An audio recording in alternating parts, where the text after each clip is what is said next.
Hi everyone and welcome to my channel. Today's video is going to be all about my YouTube gear, the things that I use to create my videos and the things that I have used in the past, because I want to give you guys some tips and tricks on how to get started on YouTube, so I thought this might be very interesting for some of you. And we're gonna start with the cameras I've used over the time and the one I'm using currently. The one you're seeing me on currently is actually my third camera. My very first camera was this one. It is the Nikon D3100 and it came as a kit. As some of you may or may not know, I used to study graphic design, and for those studies we had to take a lot of pictures, and my parents knew I loved taking pictures and they decided to help me get a professional camera, which was this one, so they paid part of the price for it. Now at the time the kits, so the entire package of the camera, so the camera, the kit lens, a bag, I think there was an SD card, the battery charger, there were a few things that were included, was about 750 euros. Now my parents did pay quite a lot of it. I think they invested 500 euros in it and I had to pay the extra 250 euros, so I saved that for it. The only problem with this camera is that the screen is a fixed screen, so for filming this isn't ideal because you don't know if you're in focus, if you're in screen, etc. I tried recording with this, but it was an absolute disaster. And this kit lens is a 18 to 55 millimeters 3.5 to 5.6 lens. Then I saved up my money to buy a tiny camera that had a flip-out screen. And this is a camera that I've used for a quite long time on my channel until I decided to invest in my big camera that I'm filming on right now.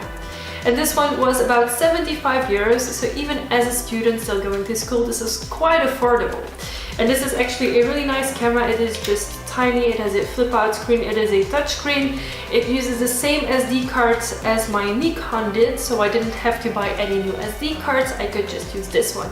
And with this camera I am now recording you guys, so you can see the camera I'm now using. It is the Nikon D5100 and it has a flip-out screen, as you can see over there at the side of the camera. I'm trying to point at this one. And what you can also see is that there's a different lens on the camera because I am not using my kit lens anymore. I actually invested in a 35mm 1.8 lens, and what that means is that it is a fixed focal point lens, and what that does in practice is that I will be clear on pictures, and in video everything that is closer to you will be blurry and everything that is behind me will also be blurry, and that is the effect that I really wanted for my videos. And this lens was about 200 euros and the Nikon body, because I could buy it separately, was about 400 euros. The next thing is lighting. As some of you know, I started out making videos in front of a window. I didn't have any lights and I would just use natural lighting. And that was pretty okay when I started out, and especially when I moved to my boyfriend, it was really good because we had huge windows.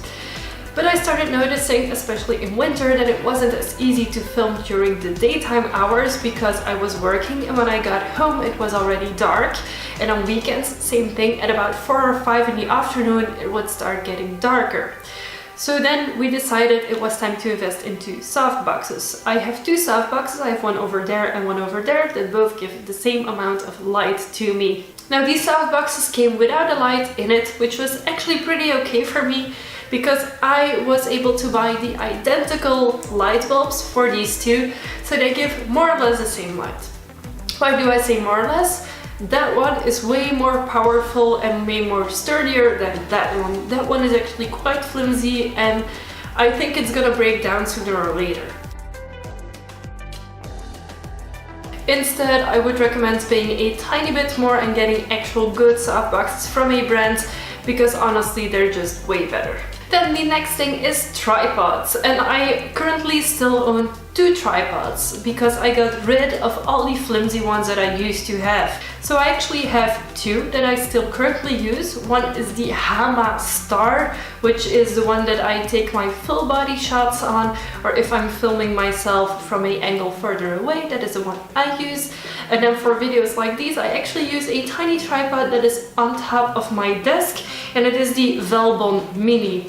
And both of these tripods are around the same price. They both cost me about 30 euros. And for the audio of my videos, I only recently invested into a microphone.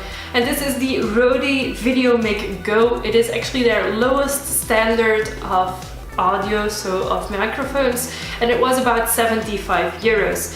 And I really do notice a big difference between my videos with and without a microphone, but sometimes I do forget to connect it and my video will be recorded without the good audio. And it is not something you have to invest in right from the start, it's just something that I personally over time wanted to invest in.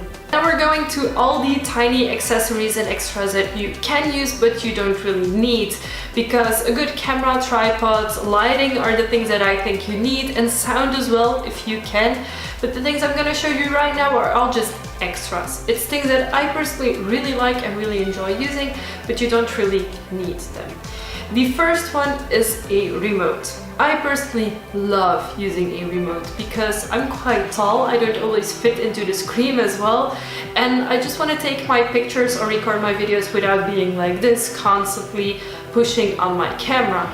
So I invested in my remote, and at first I used to buy these from eBay. On eBay you can find these for about 1 or 2 euros. But they're shit. They will break down after about a month or 2 of use, whereas this one, which is actually from Nikon and quite a bit more expensive, it's about 35 euros. This one has lasted me for about a year already. I switched to batteries once and it's still perfectly fine, perfectly working. Also, something you have to think about is SD cards. My camera came with a pretty good SD card and I still use that same one. It's a 16 gigabytes with 80 millibytes per second, I'm not sure. It's a 16 gigabyte and then 80 MB per second, and it was about 15 euros if I would buy it separately. I also bought a card reader. Now you don't need this if you have a computer or a laptop with a built-in card reader, but mine doesn't have one. So I purchased this card reader, and it's actually really handy because it has like multiple types of slots and I can use it for all sorts of SD cards. And this was about 20 euros if I'm not mistaken. And if, like me, you have multiple cameras of the same brand, they will come with a battery, but I would always recommend having a second one. So I actually use the battery of my old Nikon camera also in my new one, because it's just the same battery, and I will charge my battery when it's empty and then put in the second one and just keep rotating the batteries as I go.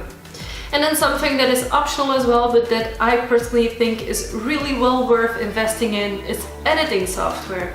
I personally use Corel Videostudio X8, so it's the version that I purchased, and at the time I paid 70 or 75 euros for it, which is pretty nice if you ask me, for a well worked out editing system.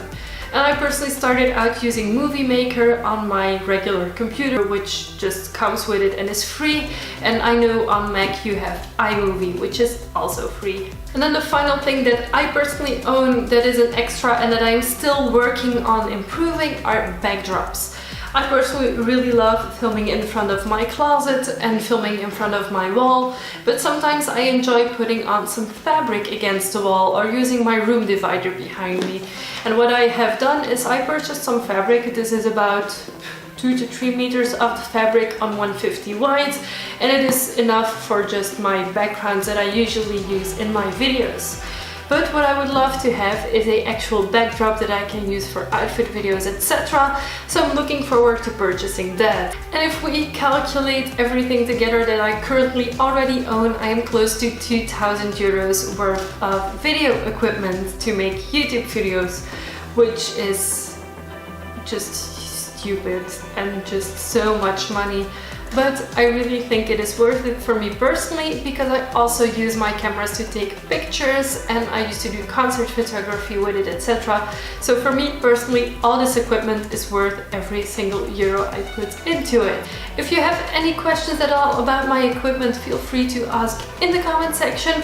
Everything I have will be listed in the description box down below, and if I can find a link where you can still purchase these things, I will include it as well. I hope you guys enjoyed this video. If you did, give it a thumbs up.